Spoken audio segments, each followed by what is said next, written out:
cứ nhom chập rầm tầm bốn cứ tẹt tường từ đằng anh nào có bảo lục Pep Guardiola bà cà pi mà sau một ngày ní khơi xa po miên tèng lục ở Fabrizio Romano đại quạt bàn pop pi ở to pi Sky Sport mà thá na lục Pep Guardiolaអាចនឹងថាចាក់ចេញពីក្លឹប Manchester City ក្រោយចប់រដូវកាលនេះហើយ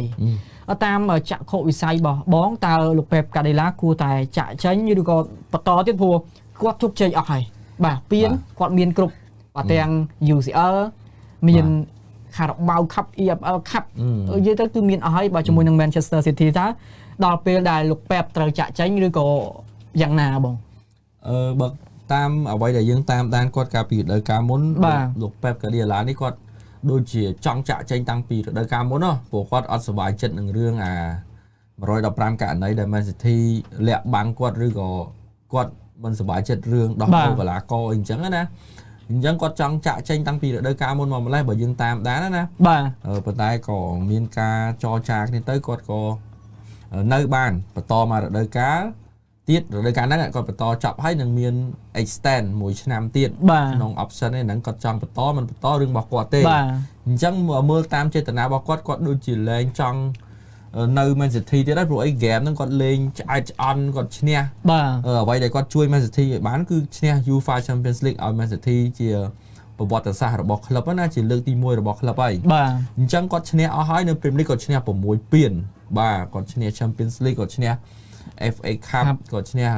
EFL Cup បាទឈ្នះ EFL Cup អញ្ចឹងបាទសម្រាប់គាត់បច្ចុប្បន្ននេះគាត់មិនថាគាត់លែងជួយ Man City ទេប៉ុន្តែដូចថាគាត់នឿយណាយដែរបាទអញ្ចឹងមើលទៅខ្ញុំថាគាត់មិនបន្តនៅទេរដូវកាលក្រោយនេះប៉ុន្តែមិនមែនថា 100% ទេបើអាស្រ័យតែគាត់ហេងស៊យកលាច់អីទៅគាត់ទៅជួយ Man City បានពានមួយទៀតអីយ៉ាងទៅបាទEnglish Premier League មួយរដូវកាលទៀតទៅឬក៏ Champions League យើងមើលឃើញទេប៉ុន្តែបើមើលលើ performance បច្ចុប្បន្ន Man City លេងអត់ទាន់ថេទេសូម្បីតែបានប្រកួតនេះRasmus Erling Haaland ក៏អត់ទាន់បានចូលលេងពេញដែរដោយជំនួសដោយ Mamus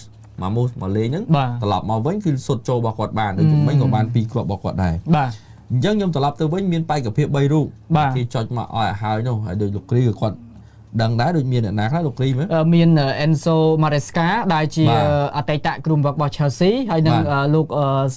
Xabi Alonso ដែលជាអតីតរបស់ Real ដែរបាទឃើញចុចមកដែរបាទដូចជាមួយទៀតគឺលោក Casey Fabregas បាទក៏កីឡាករ Fabregas បាទជាអតីតរបស់ Arsenal Chelsea និង Arsenal Barcelona មក Chelsea បាទគាត់ជាខ្សែបម្រើកណ្ដាលសញ្ជាតិអេស្ប៉ាញបើយើងទៅមើល3រូបហ្នឹងអេស្ប៉ាញ2រូបហើយនិងអ៊ីតាលី1រូបលោក Enzo នេះដោយសារគាត់ជាកូនសិស្សបាទរបស់លោក Pep អញ្ចឹងក៏គាត់មានក្បួនលោក Pep នៅខ្លួនដែរហើយគាត់ក៏ទៅតែចែកផ្លូវនេះជាមួយ Chelsea ក៏គេចុចគាត់មកលោក Xabi Alonso នេះក៏ធ្លាប់លេងក្រោមការដឹកនាំរបស់លោក Pep ដែរកាលនៅ Bayern Munich បាទអញ្ចឹងក៏ជាអេស្ប៉ាញដូចគ្នាហើយនឹងលោក Fabregas ប៉ុន្តែបើ3រូបនេះខ្ញុំមើលទៅ Xabi Alonso គឺមាន200ច្រើនមានថាមានតែមជាងបាទ Fabregas នេះគាត់ទៅដឹកនាំនៅអ៊ីតាលីនៅកូម៉ូនោះគាត់ល្អដែរប៉ុន្តែគាត់ចាប់ផ្ដើមក្រោយគេណាចាប់ផ្ដើមអាជីពជាគ្រូក្រោយគេអញ្ចឹងទៅបើគាត់រំលងមក Man City ភ្លាមខ្លាចវាទទួលបាទថ្មកាន់តែធំណាអញ្ចឹងបើបាក់ទៅវាសង្កត់ធ្ងន់ដែរហើយដូចជាលោក Enzo Maresca នេះខ្ញុំមើលទៅ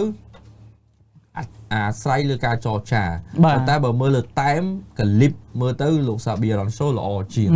ចឹង3រូបនេះគេដំណើរមកមើលទៅប្រភេទដែលលេងដូចលោក Pep Guardiola គាត់ថា Xabi Alonso គាត់លេង 4-4-2 ឬក៏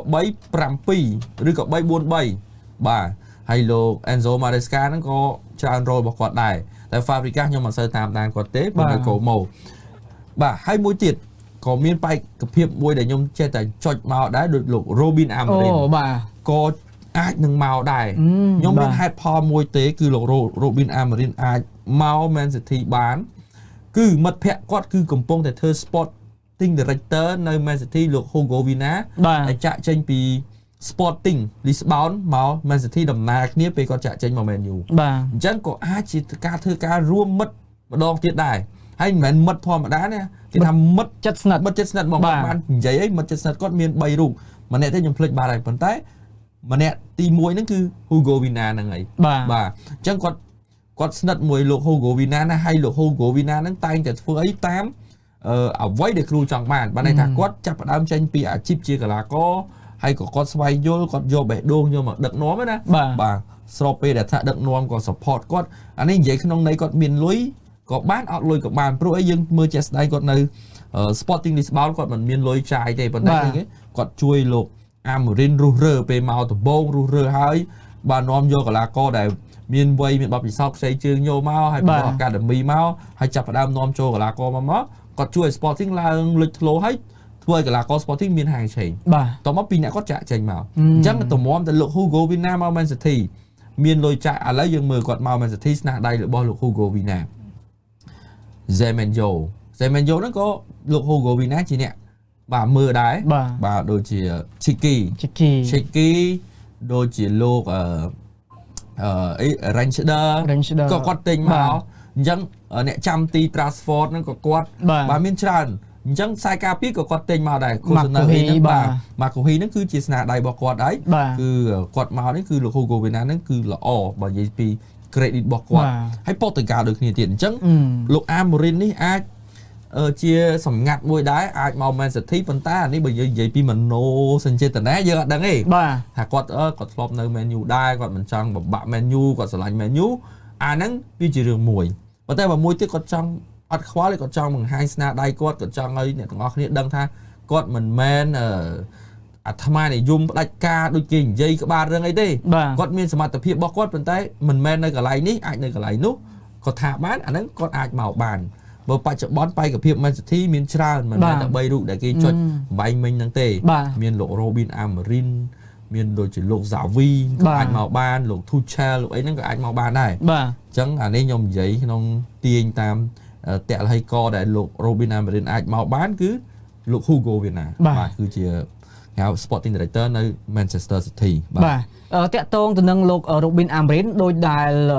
បងមនីបានដឹងហើយបងប្អូនយើងបានដឹងមុននឹងមកដឹកនាំ Man U ក៏មានរឿងរ៉ាវថាផ្សារភ្ជាប់ជាមួយនឹង Mikel Manchester City នេះនឹងផងដែរអញ្ចឹងវាអាចជាកត្តាមួយដែលថាអូពីមុនមក Man City ក៏ចង់បានលោក Robin Amorim ដែរខ្ញុំក៏ចាប់អារម្មណ៍ត្រង់ចំណុចហ្នឹងដែរបច្ចុប្បន្នលោក Robin Amorim កំពុងតែស្ងាត់មែនតើអត់ឃើញមានការបញ្ចេញជា post status អីមួយក្រោយចាក់ចេញពី Man U ទេអញ្ចឹងគឺឥឡូវនេះគាត់កំពុងតែសង្ងំអញ្ចឹងយើងអាចថាគាត់កំពុងតែត្រៀមក្នុងការចរចាក្នុងការរកកន្លែងថ្មីអញ្ចឹងណាបាទបើតាមបច្ចុប្បន្ននេះគាត់មិនទាន់បើនិយាយថាគាត់បញ្ចប់តួនាទីជាគ្រូបង្វឹក Man U ហើយប៉ុន្តែគាត់មិនទាន់ចប់ទេគាត់នៅយកប្រាក់ខែ Man U រហូតដល់ចប់អូបាទហ្នឹងសិនបើគាត់មានសិទ្ធិរកការងារថ្មីន័យថាបើប្រាក់ខែរហូតដល់ចប់ផ្ដាច់គេបង់បាទអស់ហើយគេបង់លុយផ្ដាច់គឺគាត់ថាគាត់អស់ហើយគាត់មានកម្មសិទ្ធិរបស់គាត់អាចទៅធ្វើអីបានហើយបើតាមព័ត៌មានដែលគេបញ្ជាក់